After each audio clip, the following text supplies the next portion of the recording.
जय जगन्नाथ बंधुगण मु इंजीनियर दीप्तिरंजन पंडा ज्योतिर्विद मोर ज्योतिष भित्तिक चैनल कुंडली भविष्य आपण मानकु स्वागत और अभिनंदन जनाऊँगी। आज ज्योतिष शास्त्र भित्तिक आलोचन आम पूर्व दि अध्याय पढ़ीचे जे विभिन्न लग्न कुंडली ग्रह मानकर फल कौन दियंती। से क्रम आज आम तृतीय लग्न मिथुन लग्न कुंडली विषय आलोचना करिबा। मिथुन लग्न कुंडली रवि प्रथम रवि ग्रह मिथुन लग्न कुंडली रवि लग्नेश बुधंकर मित्र हेले हैं तृतीय भावर अधिपति हेतु मारक ग्रह। यही कुंडली रवि मारक ग्रह हेतु प्रत्येक भाव में निजर दशा और अंतर्दशा अशुभ फल देवे निजर क्षमता अनुसार। केवल तांकु दान और पूजापाठ करी तांकर अशुभता कम करा जाई परिबो एवं जलदान मध्य करागले शुभ। मिथुन लग्न कुंडली रे तांकर रत्न माणिक कौनसी परिस्थिति रे पिंधा जाई परिबो नाही। द्वितीय ग्रह चंद्र चंद्र मिथुन लग्न कुंडली रे द्वितीय भावर स्वामी सहित लग्नेश बुधंकर शत्रु। अष्टम ठारू अष्टम सिद्धांत अनुसार चंद्र यही कुंडली रे अति मारक ग्रह। चंद्र यही कुंडली कौनसी भाव में बसिले भी यार दशा अंतर्दशा निजर क्षमता अनुसार अशुभ फल देवे।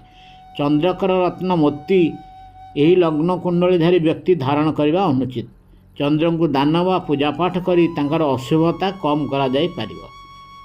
तापरे मंगल ग्रह मंगल लग्नेश बुधंकर शत्रु सहित षष्ठ और एकादश गृहर अधिपति हेतु मारक ग्रह। मंगल यही लग्न कुंडली रे प्रत्येक भाव में निजर दशा और अंतर्दशा निजर क्षमता अनुसार अशुभ फल देवे।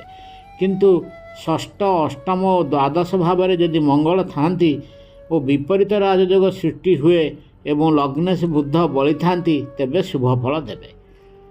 सेमिति मंगलंकर रत्न मुंगा यही लग्न कुंडली रे कदापि धारण अनुचित। मंगल देवता को दान एवं पूजापाठ करी तांकर मारकत्व कम करा जाई परिबो।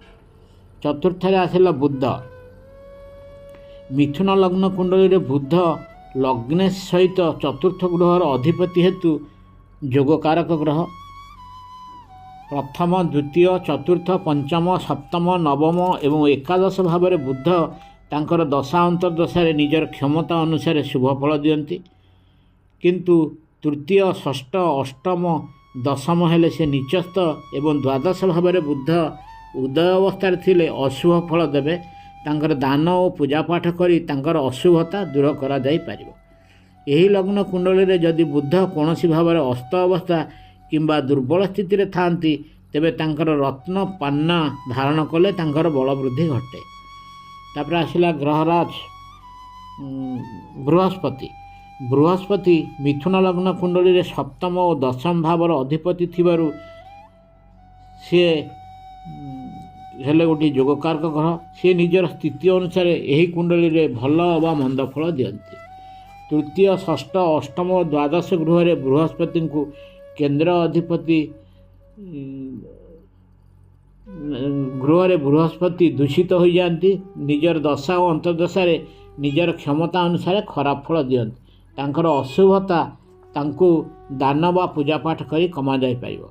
प्रथम द्वितीय चतुर्थ पंचम सप्तम नवम दशम और एकादश भाव में गुरु निजर दशा और अंतर्दशा तांकर क्षमता अनुसार शुभ फल दियंती। कुंडलीर कौनसी भाव में बृहस्पति यदि अस्त अवस्था थांती बा दुर्बल थांती तेबे तांकर रत्न पुखराज धारण करी तांकर बल वृद्धि करा जाई परिबो। तापरे आसिले ग्रह शनि शुक्र शुक्र यही कुंडलीर पंचमेश और इष्टदेव सहित द्वादश भावर स्वामी मध्य लग्नेश बुधंकर मित्र और पंचमेश हेतु शुक्र यही कुंडली रे जोगकारक ग्रह। लग्न द्वितीय पंचम सप्तम नवम दशम और एकादश भाग में शुक्र तांकर दशा और अंतर्दशा निजर क्षमता अनुसार शुभ फल देवे। कुंडलीर तृतीय चतुर्थ षष्ठ अष्टम एवं द्वादश भाव में शुक्र देवता जदि उदय अवस्था थांती तेबे से कुंडलीर मारक ग्रह बनी जाती। से क्षेत्र में तांकर दान एवं पूजापाठ करी तांकर मारकत्व कम करा जाई परिबो। कुंडलीर कौनसी भाव में जदि शुक्र अस्त अवस्था थांती ତେବେ ତାଙ୍କର ରତ୍ନ ହୀରା ଅବା ଓପଲ ଧାରଣ କରି ତାଙ୍କର ବଳ ବୃଦ୍ଧି କରାଯାଇପାରେ। ଷଷ୍ଠ ଅଷ୍ଟମ ଦ୍ୱାଦଶ ଭାବରେ ଯଦି ଶୁକ୍ର ବିପରୀତ ରାଜଯୋଗ ଆସିବେ, ଯଦି ଲଗ୍ନେଶ ବୁଧ ବଳିଥିବେ, ସେହି କ୍ଷେତ୍ରରେ ତାଙ୍କର ମାରକତ୍ୱ କମ୍ ହୋଇ ସେ ଶୁଭ ଫଳ ଦିଅନ୍ତି। ଶନିଦେବ ଯିଏକି ଲଗ୍ନେଶ ବୁଧଙ୍କର ମିତ୍ର ଏବଂ ଏହି କୁଣ୍ଡଳୀର ଅଷ୍ଟମ ଓ ନବମ ଭାବର ସ୍ୱାମୀ ହେତୁ ସେ ଯୋଗକାରକ ଗ୍ରହ। କାରଣ ନବମ ଭାବର ସ୍ୱାମୀ ହେଲେ ତ୍ରିକୋଣ, ସେ ହେତୁ ସେ ଯୋଗକାରକ। ପ୍ରଥମ, ଦ୍ୱିତୀୟ, ଚତୁର୍ଥ, ପଞ୍ଚମ, ସପ୍ତମ, ନବମ ବା ଦଶମ ଭାବରେ ଶନି ତାଙ୍କର ଦଶା ଅନ୍ତର୍ଦଶାରେ ନିଜର କ୍ଷମତା ଅନୁସାରେ ଶୁଭ ଫଳ ଦେବେ। ତୃତୀୟ, ଷଷ୍ଠ, ଅଷ୍ଟମ, ଏକାଦଶରେ ସେ ନିଚସ୍ଥ ଓ ଦ୍ୱାଦଶ ଭାବରେ ଶନି ଉଦୟ ଅବସ୍ଥାରେ ଥିଲେ ଏହା ମାରକ ହୋଇଥାନ୍ତି। ତାଙ୍କର ମାରକତ୍ୱ ଦାନ ବା ପୂଜାପାଠ କରି କମାଯାଇପାରେ। ସେମିତି ଷଷ୍ଠ, ଅଷ୍ଟମ ଏବଂ ଦ୍ୱାଦଶ ଭାବରେ ଶନି ବିପରୀତ ରାଜଯୋଗରେ ଆସିଲେ ଶୁଭ ଫଳ ଦେବାର କ୍ଷମତା ପାଇଥାନ୍ତି, କିନ୍ତୁ ସେଥିପାଇଁ ଲଗ୍ନେଶ ବୁଧ ଶୁଭ ଓ ବଳବାନ ହେବା ଅତି ଆବଶ୍ୟକ। କୁଣ୍ଡଳୀର କୌଣସି ଭାବରେ ଶନି ଅସ୍ତ ଅବସ୍ଥାରେ ବା ଦୁର୍ବଳ ଥିଲେ ତାଙ୍କର ରତ୍ନ ନୀଲମ ଧାରଣ କରି ତାଙ୍କର ବଳ ବୃଦ୍ଧି କରାଯାଇପାରିବ। ରାହୁ, ଏହି କୁଣ୍ଡଳୀରେ ରାହୁ ପ୍ରଥମ, ଚତୁର୍ଥ, ପଞ୍ଚମ, ନବମ ଭାବରେ ରହିଲେ ଶୁଭ ଫଳ ଦିଅନ୍ତି, କାରଣ ଏହି ଗ୍ରହଗୁଡ଼ିକ ତାଙ୍କର ମିତ୍ର ଗ୍ରହ। ଦ୍ୱିତୀୟ, ତୃତୀୟ, ଷଷ୍ଠ, ସପ୍ତମରେ ନିଚସ୍ଥ, ଅଷ୍ଟମ, ଦଶମ, ଏକାଦଶ ଓ ଦ୍ୱାଦଶ ଭାବରେ ରାହୁ ମାରକ ହୋଇଥାନ୍ତି, କାରଣ ଏଥିରେ ତାଙ୍କର ଶତ୍ରୁଙ୍କ ଗୃହ ରହିଛି। ରାହୁଙ୍କର ରତ୍ନ ଗୋମେଧ କୌଣସି କୁଣ୍ଡଳୀରେ ପିନ୍ଧାଯିବ ନାହିଁ। ରାହୁଙ୍କର ମାରକତ୍ୱ କେବଳ ଦାନ ଏବଂ ପୂଜାପାଠ ଦ୍ୱାରା ଦୂର କରାଯାଇପାରିବ। ସର୍ବଶେଷ ଗ୍ରହ କେତୁ, ଏହି କୁଣ୍ଡଳୀରେ ଚତୁର୍ଥ, ପଞ୍ଚମ, ସପ୍ତମ ଓ ନବମ ଭାବରେ କେତୁ ଦେବତା ନିଜର ଦଶା ଓ ଅନ୍ତର୍ଦଶାରେ ଶୁଭ ଫଳ ଦିଅନ୍ତି।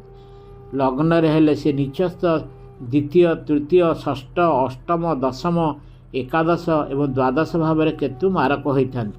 ଏ କ୍ଷେତ୍ରରେ ତାଙ୍କର ପୂଜାପାଠ ଏବଂ ଦାନ କରି ତାଙ୍କର ମାରକତ୍ୱ କମ୍ କରାଯାଇପାରେ। କେତୁଙ୍କର ରତ୍ନ ଲହସୁନିଆ କୌଣସି ବି ଜାତକରେ ଆଦୌ ପିନ୍ଧିବା ଉଚିତ ନୁହେଁ। ଆଜି ପାଇଁ ଏତିକି। ପରବର୍ତ୍ତୀ ଅଧ୍ୟାୟରେ ଆମେ କର୍କଟ ଲଗ୍ନ କୁଣ୍ଡଳୀ ବିଷୟରେ ଆଲୋଚନା କରିବା। ଯଦି ଆପଣମାନଙ୍କୁ ମୋର ଏହି ଅଡ଼ିଓଟି ଭଲ ଲାଗିଛି ତେବେ ଏହାକୁ ସବସ୍କ୍ରାଇବ୍ ନ କରିଥିଲେ ସବସ୍କ୍ରାଇବ୍ କରିବାକୁ ଅନୁରୋଧ ଏବଂ ଭଲ ଲାଗିଲେ ଲାଇକ୍ ବି କରିବେ ଏବଂ ବହୁଳ ମାତ୍ରାରେ ସେୟାର କରିବାକୁ ଅନୁରୋଧ କରୁଛି।